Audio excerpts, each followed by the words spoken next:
বারবার তাদের শোরুমে অভিযান পরিচালনা করেছি, তাদের মেয়াদে যথেষ্ট কারচুপি আমরা পেয়েছি, এমনকি পাউরু জুতোও তারা যথাযথভাবে মেয়াদ দিচ্ছে না, সেটাও পেয়েছি। বাইরে থেকে ফিটফাট কিন্তু ভেতরে একদম উল্টো চিত্র।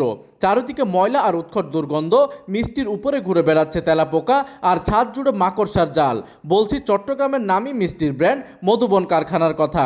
আজ রবিবার দুপুরে চট্টগ্রামের নাসিরাবাদ এলাকার মধুবন ফুড ইন্ডাস্ট্রিতে অভিযান চালায় জাতীয় ভোক্তা অধিকার সংরক্ষণ অধিদপ্তর। ভেতরে ঢুকে কর্মকর্তাদের চোখ কপালে ওঠার দশা।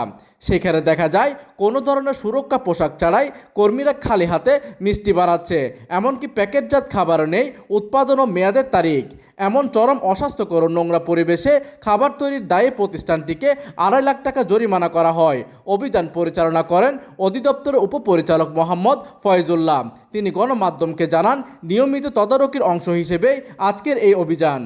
এই প্রতিষ্ঠানের উৎপাদিত পণ্যাদি তাদের ব্যাপক শোরুম আছে চট্টগ্রামে, আপনারা জানেন। আমরা বারবার তাদের শোরুমে অভিযান পরিচালনা করেছি, তাদের মেয়াদে যথেষ্ট কারচুপি আমরা পেয়েছি, এমনকি পাউরু জুতোও তারা যথাযথভাবে মেয়াদ দিচ্ছে না, সেটাও পেয়েছি। এটা আমরা আমাদের তৎপরতায় চট্টগ্রামে এটা এস্টাবলিশড করেছিলাম, কিন্তু এখন তারা একটা ব্র্যান্ড প্রতিষ্ঠান, তারা এটার থেকে আসলে পিছে টেনে ধরছে।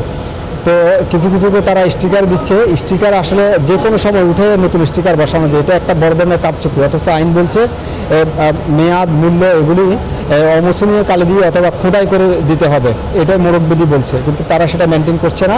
এইদিকে জরিমানার পাশাপাশি ভবিষ্যতে যেন এমন ঘটনা পুনরাবৃত্তি না হয় সেই জন্য মধুবন কর্তৃপক্ষকে কড়া হুঁশিয়ারি দেওয়া হয়েছে।